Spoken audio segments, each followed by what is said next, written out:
प्रदेश के अंदर आए हैं, जबकि 57 लोग ठीक होकर के अपने अपने घरों और गंतव्य की ओर गए हैं।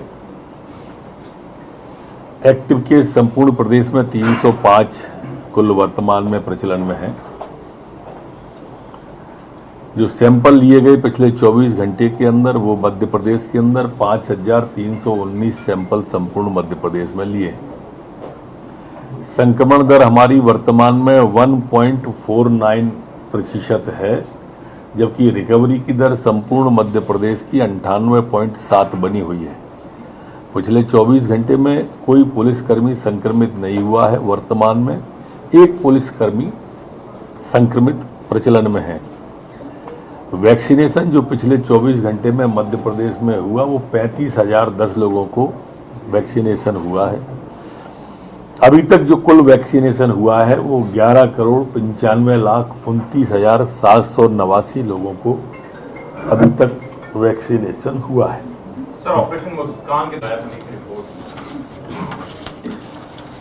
मध्य प्रदेश के अंदर हमने ऑपरेशन मुस्कान काफ़ी बड़े स्तर पर पिछले 2-3 सालों में चलाया है, 2-2.5 सालों में। और यही कारण है कि पहली बार हमारा ऑपरेशन मुस्कान में 2444 हमारी बेटियां और बच्चियां घर पे आईं। दूसरी बार जो जुलाई अगस्त में चलाया उसमें 1958 बालिकाएं हमारी वापस आईं। तीसरी बार 2022 में ये अभियान वर्तमान में अभी चल रहा है और अभी तक 1698 बालिकाएं हमारी वापस आ गई। मैं यहाँ यह कहना भी प्रासंगिक समझता हूँ कि जो हमारी बच्चियाँ, बेटियाँ, बालिकाएं चली जाती हैं उसमें से 5.9% ऐसी होती हैं जो स्वाभाविक रूप से उसे कोई ले जाता है।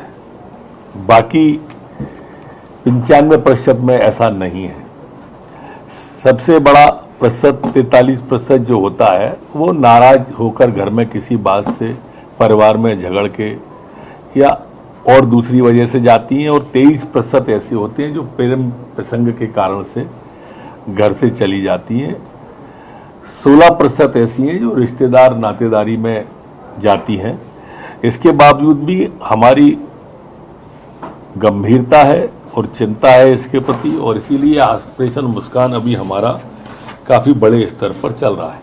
महिला की दृष्टि से तो इंटेलिजेंस का इनपुट है और पूरे मध्य प्रदेश में भी है, क्योंकि देश में जिस प्रकार से माहौल बना है, कल छिंदवाड़ा में मनातीगढ़ में काफी संख्या में मुस्लिम समाज इकट्ठा हुआ। अलर्ट पे किस प्रकार से मध्य प्रदेश की पुलिस को मैं धन्यवाद देता हूं, और हमारी पुलिस के कारण पूरे प्रदेश के अंदर शांति का वातावरण चल रहा, कहीं कोई अप्रिय स्थिति नहीं बनी है। हमारी पुलिस ने हर इस तरह के तत्वों पर जो कि शांति भंग कर सकते थे बारीक नज़र रखी है, और यही कारण था कि ये शांति का टापू बन के निकला है। और यहाँ मध्य प्रदेश की शांति भंग करने की किसी को भी इजाज़त नहीं है। अगर शांति भंग करने का कोई प्रयास करेगा तो उस पर सख्त कार्रवाई की जाएगी। जहाँ तक छिंदवाड़ा की घटना की आपने जिक्र की, घटना कोई घटित नहीं हुई है, बैरिकेडिंग पार किया है, लेकिन इसके पीछे कौन था और छिंदवाड़ा ही क्यों था, ये जरूर विषय शोध का है और सोच का है। इस पर शोध भी कर रहे हैं और सोच भी रहे हैं। सर, मध्य भोपाल इंदौर में कंप्लीट है 6 महीने में, कितना अंतर देखने को मिला हुआ 6 महीने? काफी अच्छा हमारा कमिश्नर प्रणाली का अनुभव मध्य प्रदेश में, भोपाल में और इंदौर में रहा है।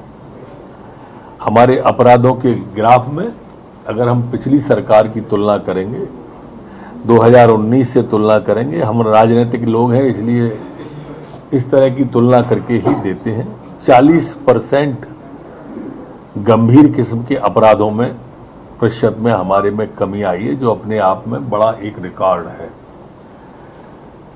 पुलिसिंग कमिश्नरी प्रणाली आने के बाद से हमारी इंटेलिजेंस व्यवस्था दुरुस्त हुई है, जिसके परिणाम आपने दोनों भोपाल और इंदौर में कल के भी देखे होंगे और इसके पहले भी देखे होंगे, और धरना आंदोलन प्रदर्शन में भी वो परिणाम देखने को मिलते हैं। कांग्रेस अब में राज्यसभा चुनाव हुए हैं और माननीय मोदी जी का कुशल नेतृत्व, अमित शाह जी की कुशल रणनीति और नड्डा जी का कुशल संगठन, इन तीनों के कारण से हरियाणा में, महाराष्ट्र में, कर्नाटक में भारतीय जनता पार्टी ने सफलता हासिल की है। बहुत बधाई जीतने वाले सभी को और आभार केंद्रीय नेतृत्व का। कांग्रेस में टिकट बंटने के बाद नाराजगी देखने को मिल रही है। कांग्रेस के जो जिलाध्यक्ष हैं ग्वालियर के, वो नाराज हैं। एक महिला कमलनाथ के निवास के बाहर धरना देती हैं कि टिकट नहीं हो उनका महापौर। आपने तो दो ही उल्लेख किया है, आपको अभी करना था देवास का उल्लेख कि देवास के अंदर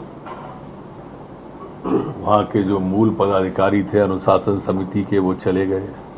कमलनाथ जी के बाहर धरना है। ग्वालियर में विधायक और जिला अध्यक्ष दोनों ने बगावत कर दी। बुरहानपुर में भी इस्तीफे की झड़ी लगी हुई है। रतलाम में टिकट का फैसला नहीं हो पा रहा पिता पुत्र की वजह से। तो पूरी की पूरी कांग्रेस अब विघटन और बिखरने के कगार पे है। क्षण वो कौन सा होगा, प्रतीक्षा हमको भी है। बूथ कमेटी की सर, बैठक लेकिन हो रही है। श्री कमलनाथ ने कहा है कि टिकट वितरण में अगर हमारे यहाँ नाराजगी या कुछ दिखाई देता है तो बीजेपी में भी तो ये सब बातें निकल कर सामने आती है। नाराजगी देखो अभी तक कितने फाइनल की दोनों बातें बोल देता हूं सामने, एक साथ दोनों का जवाब दे देता हूं। दिग्विजय सिंह जी का ट्वीट देखो तो जवाब मिलेगा। भाजपा का भी जवाब उसी में और कांग्रेस का भी जवाब उसी में। उन्होंने ट्वीट किया कि जो जितने भी टिकट बटे हैं वो मेरे और कमलनाथ जी के हैं। मतलब वहां दो लोग टिकट बांटते हैं। हमारे यहाँ पार्टी है, हमारे यहाँ पार्टी परिवार की तरह चलती है। परस्पर संवाद होता है और बैठकों का दौर लगातार चलता है। चिंतन होता है, मंथन होता है। वसुधैव कुटुंबकम के सिद्धांत को प्रतिपादित करने वाली पार्टी का नाम भारतीय जनता पार्टी है। वहां दो लोग मिल बांट के टिकट नहीं बांटते और इसलिए हमारे यहाँ सतत चलने वाली प्रक्रिया है बैठक। वही बैठक आज है। ओवैसी को बी टीम कह रही है। ओवैसी तो बहाना है, जनता ने ठाना है, कांग्रेस को घर बिठाना है। सपा बसपा सब अब ये मैंने पहले यूपी में भी कह दिया था कि सपा साफ है, बसपा माफ है। वाह। हम तो यूपी में भी जीत के आए, यहाँ भी जीत के आ रहे हैं। मैंने तब भी कहा था कि देखो परिणाम के बाद आप हमारी बाइट जरूर लिया करो। आप मतलब आम आदमी पार्टी। नहीं,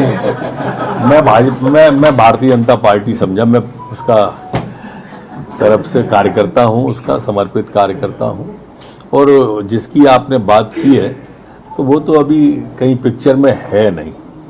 अभी हो सकता है वो संघर्ष उपस्थिति के लिए करे। पंजाब में है तो पंजाब की आप देख ही रहे हैं दुर्गति। 16 नगर निगम लड़ रही है आप। नहीं, लड़ने को तो कोई भी कहीं लड़ सकता है, जीतने की बात करो मित्र। लेकिन ये ओबीसी की पार्टी उन इलाकों से लड़ने के जहाँ मुस्लिम बहुल इलाके ज्यादा हैं, 7 शहर मध्य प्रदेश से। देखो ओबीसी की पार्टी ही जाति आधारित पार्टी है, तो वो और कहाँ लड़ेगी। ओबीसी ने अपने आप को ढाला ही इस तरह से है ना। और हमको किसी बी टीम की जरूरत नहीं है। कांग्रेस की टीम खत्म, समाप्ति की ओर है। हमारी टीम इतनी बड़ी है कि बी की जरूरत क्या है।